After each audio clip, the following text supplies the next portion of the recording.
The movie opens up with an introduction to our protagonist, Charles Farmer, a middle-aged man living in Texas. His family consists of his wife Audrey, their teenage son Shepard, and their two little daughters. Charles is a former U.S. Air Force fighter pilot and astronaut in training who reluctantly left the space program before he could fulfill his dream of becoming a part of NASA. He did this to take over his family's failing ranch after his troubled father unalived himself. Despite being busy running the ranch, Charles hasn't given up on his dreams of becoming an astronaut. As a result, he has invested every penny he earned to build a rocket in his barn, hoping to travel to space someday, or perhaps to accidentally unalive his whole family. In the next scene, we see Audrey arriving at a diner where she works as a waitress. There, some of the town residents joke about her husband and his unrealistic dream of launching a rocket. This makes her feel very bad, but she ignores them and focuses on her work, which undoubtedly earns her $5 an hour, which goes straight towards that stupid rocket. In the meantime, Charles meets with a man he found online to discuss purchasing fuel. He mentions that his rocket is nearly complete and that all he needs is 10,000 pounds of fuel. This shocks the man, who explains that obtaining such a large amount of fuel is very difficult and will cost a significant amount of money. Following this, Charles goes to meet his friend Arnold, who works as a loan officer at the bank. He requests a loan for his project, but Arnold reminds him that he is already in significant debt. He advises his friend to abandon his unrealistic dream, warning that if he doesn't pay his debts on time, the bank will seize his ranch soon. Charles is disappointed to hear this and leaves without saying anything. His schizophrenia hasn't let him down yet, and he's sure as hell not gonna let him down now. Later, at home, the family sits down for dinner and plays a game in which they say what they will bring if they go to the moon. They then pray together and discuss Charles's plans for traveling in space. It becomes clear that even though everyone is against him, his family believes in him and is extremely supportive. The following day, Audrey's father arrives at the house for a rare visit. When Charles shows him the rocket, he admires the work and supports him. Just then, Charles receives a letter informing him that he has a month to pay his debt or lose his house and ranch. This enrages him so much that he immediately rushes to the bank and throws a brick at Arnold's office. The situation soon escalates and the two get into a heated argument, prompting the cop to intervene. Afterward, the town judge settles the dispute between the two men, and Charles has to apologize for his behavior. He is also required to undergo a psychiatric evaluation for his violent outburst. He later goes to see Beth, who is the town's only psychiatrist. However, Charles doesn't take the session seriously and reminisces about their high school prom. When he asked her if she wanted to go to the moon, Beth dismisses it as childish talk, but Charles insists that he is serious about going to the moon and ends the session. Following this, he fetches Shepard from his classroom, stating that he needs an engineer for his project. The teacher mentions that they are studying history, but Charles asserts that he will teach his son how to make history. He then picks up his daughter as well, and they all head to the barn. Charles informs his children that they are part of his project and that they will finish and launch the rocket within a month. He explains that they won't have to attend school, but will study at home to keep up with their education. The kids are riled up by his big talk and immediately agree. The only one who's against the plan is Audrey, but Charles convinces her, assuring her that it's only for a month. Soon, word spreads throughout town that Charles intends to purchase 10,000 pounds of fuel. The FBI also learns of this and sends 2 agents to interrogate him. They soon arrive at the barn to investigate what Charles is up to. The agents are amazed by his invention, but warn him that civilians are not permitted to launch rockets, and the government won't allow it. However, our hero is unwilling to give up and meets with his lawyer friend Kevin. He explains that he submitted the FAA application 6 months ago, including the entire plan and illustrations, but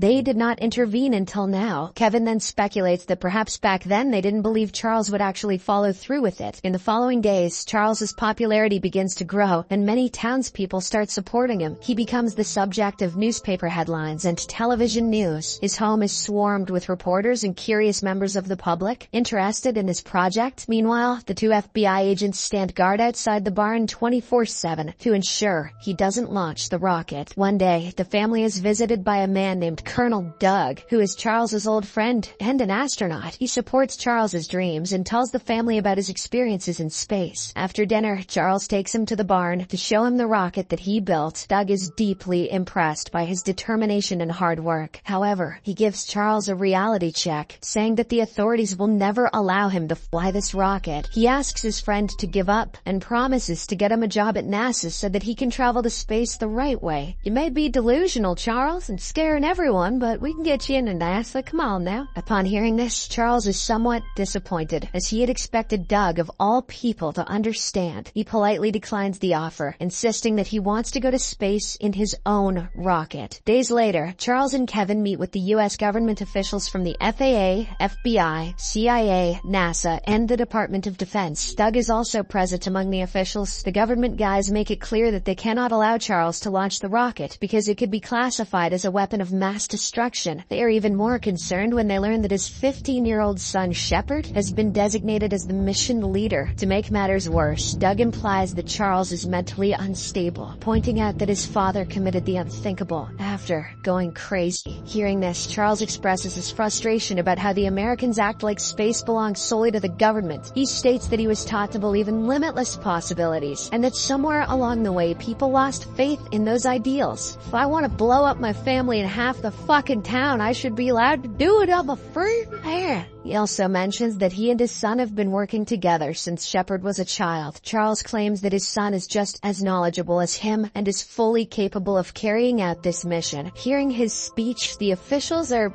unimpressed and state that they will inform him once a decision has been made. Later, while Charles is in the bathroom, the head of the FAA approaches him and firmly states that the government will never permit him to launch his rocket. He warns Charles that if he attempts to proceed, the military will shoot him dead in seconds. Our hero is certainly shaken by the threat, but Kevin reassures him that the man was just bluffing and they can't just kill him like that. Yeah, they can. In the next scene, Audrey is at the supermarket when her card unexpectedly gets declined. She gets worried and goes to the bank, only to discover that all their financial assets are frozen. That's not all. She also learns that their house and ranch are about to be seized. This makes her feel betrayed, as she never thought Charles would hide such important information from her. He seems totally rational right up until this very moment. In the evening, the family is having dinner together when Audrey suddenly bursts out and confronts Charles about his deception. She accuses him of jeopardizing their future for his selfish dreams and demands to know what they will eat and where they will live if his plan fails. But instead of responding like a sensible man, Charles becomes angry too and starts throwing food in the kitchen. This escalates into a heated argument, causing the children to become scared and run to their rooms. Days later, the family receives another shock when Audrey's father quietly passes away in his sleep. They mourn his death and hold a small funeral to honor him. One evening, Charles sees a man in his barn who is counting his cattle and trying to measure his land. He asks the man what he's doing there, and the latter responds that he's appraising his land for the bank. Realizing that time is running out, Charles comes up with the idea to create his own fuel by mixing kerosene with hydrazine. He asks Shepard to reset the rocket engine so it can run on his new fuel mixture. That evening, Charles tells Audrey about how his father was on the verge of losing the ranch. Before the officials could take it away from him, he committed the unthinkable. Charles promises that he's not going to end up like his father and won't give up on his dream. So you're gonna make more money?